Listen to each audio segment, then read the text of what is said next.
What's up mga boss? Site mga boss.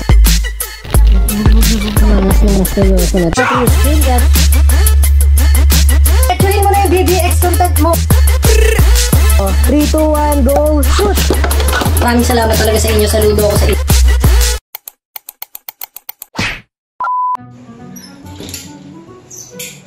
Hirap maglakad, boy. Aw. Aw. Aw. Aw. Mamaga pa ako, boss, oh. Iba yung size nito, maga, di ba? Kesa dito. Mamaya kwento ko sa inyo kung bakit. Yeah.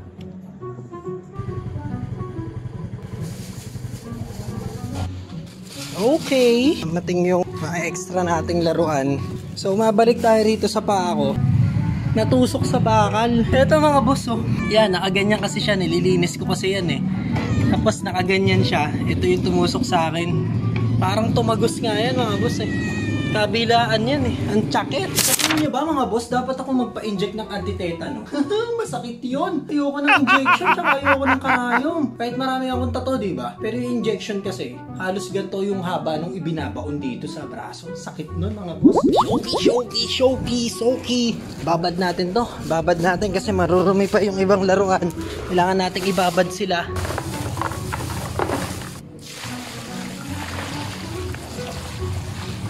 Ang dumi naman kasi. Tingnan nyo to, oh. Si Moria napakadumi. Kaya kailangan talagang ibabad muna natin sa tubig para mawala yung mga dumi nila. Tapos kung may pwede tayong magamit dito or pag-eksperimentuhan, pag-dikit-dikitin yung mga ulo kasi talagang kulang-kulang na sila ng mga parts, eh. Tulad nito, walang paa. Brush 3 times a day. Tomorrow. Parang pwede naman ng ilakad. Hindi na siya namaga, mga boss. Nandito ako sa Mindanao Avenue. Punta na tayo ng TU. Tamiya Underground. Dati mga boss, nilakad ko lang to, napakainit. Ngayon, sumakay na ako ng tricycle kasi ang layo talaga nun. Nung kasi kala ko malapit lang. Kaya nilakad ko. Ngayon, ayan, sakay na tayo ng trike. Punta tayo ng Wilton sa may Visayas Avenue. Let's go.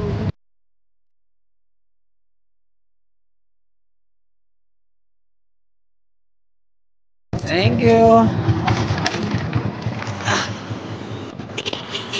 I'm back. Wilton Homes. Itong bit-bit ko na to, mga boss. May bumili sa akin ng Bidaman. Tsaka itong maliit na to, mga boss, yung Mazinger Z. Tsaka yung kalaban niya. Dinala ko na dito kasi pupunta rin daw siya dito, eh. Kaya i-meet up na lang din natin siya, mga boss. Ito yung vlogger na Kulotski ba yun? Hello po.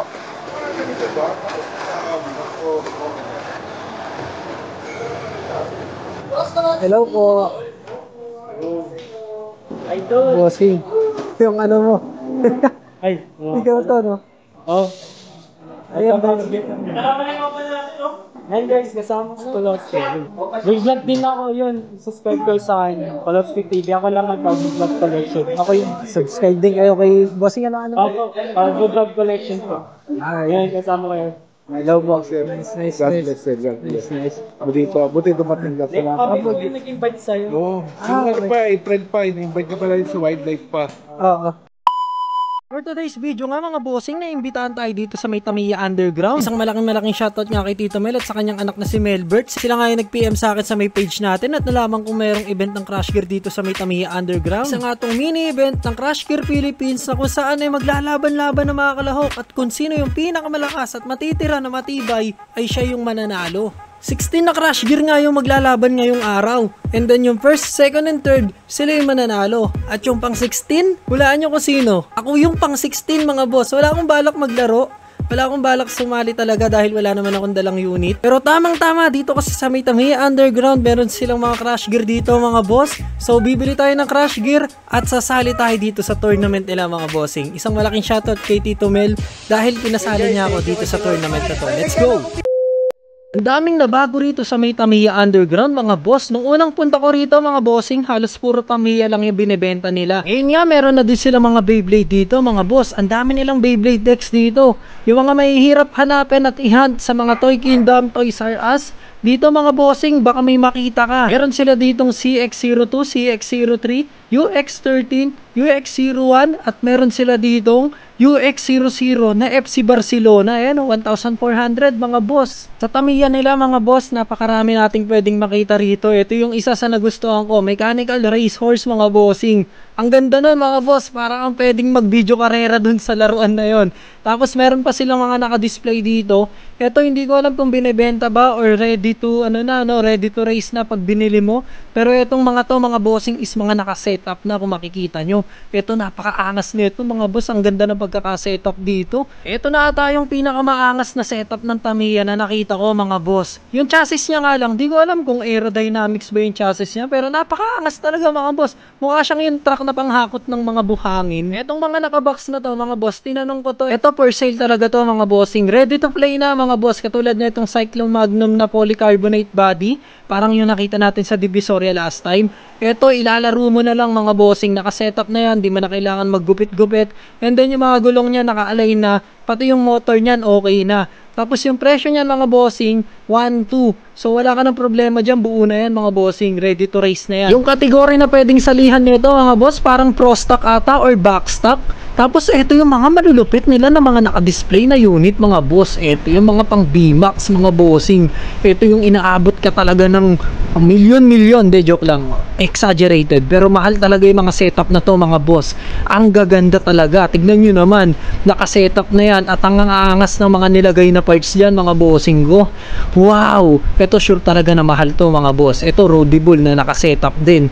Tapos yan, ito talaga ang gaganda talaga. Ang ganda sa ice. O diba? Lalo na to, wow, ang ganda. Sa mga crash gear naman mga boss, meron sila ditong vintage crash gear na Bandai talaga mga bossing. Original crash gear mga boss.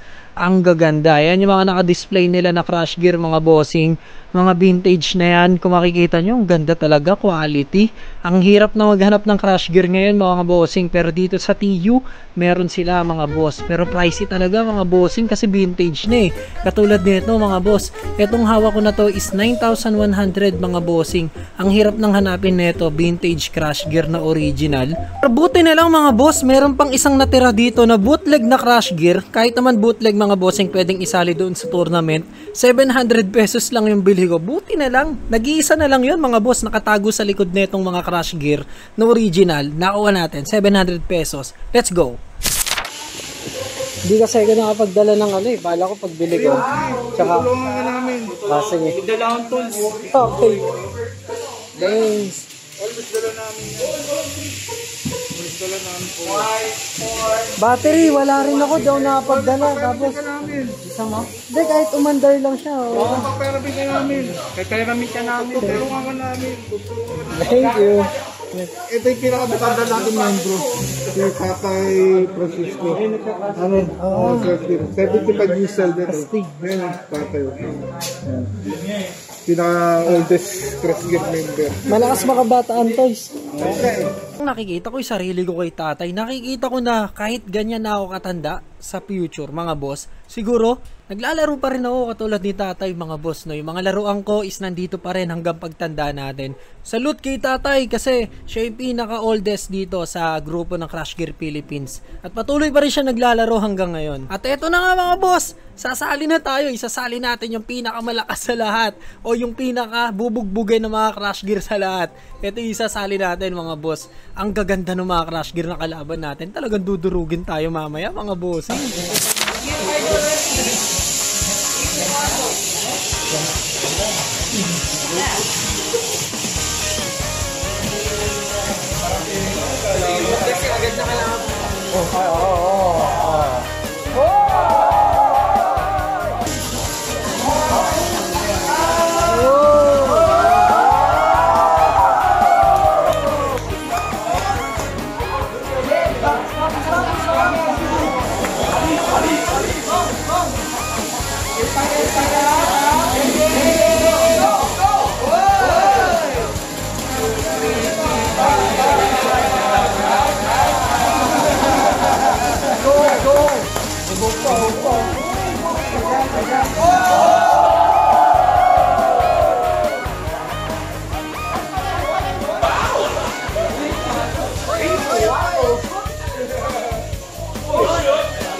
Melbert nga at ang kanyang tatay na si Tito Mel nanalo sa round 1. O kaya makapasok tayo ng round 2 at manalo tayo sa round 1? Tignan natin mga boss.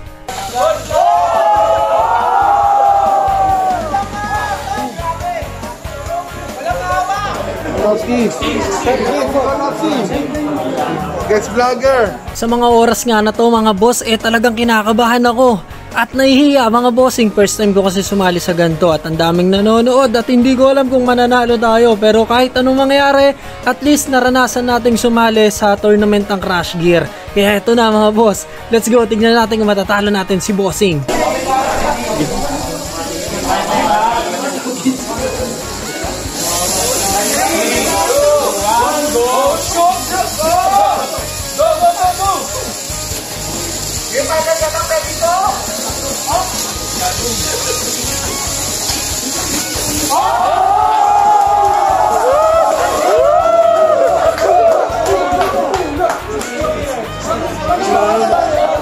At ayun na nga mga boss, nanalo tayo ng swerte mga boss, talaga nga naman, di ba? Meron tayong beginner's luck mga bossing. Pumasok tayo ng round 1 pero hindi na ako nanalo sa round 2. Ang pumasok na lang hanggang finals mga bossing is si Tito Mel mga boss. Nanalo siya ng first place mga bossing, no?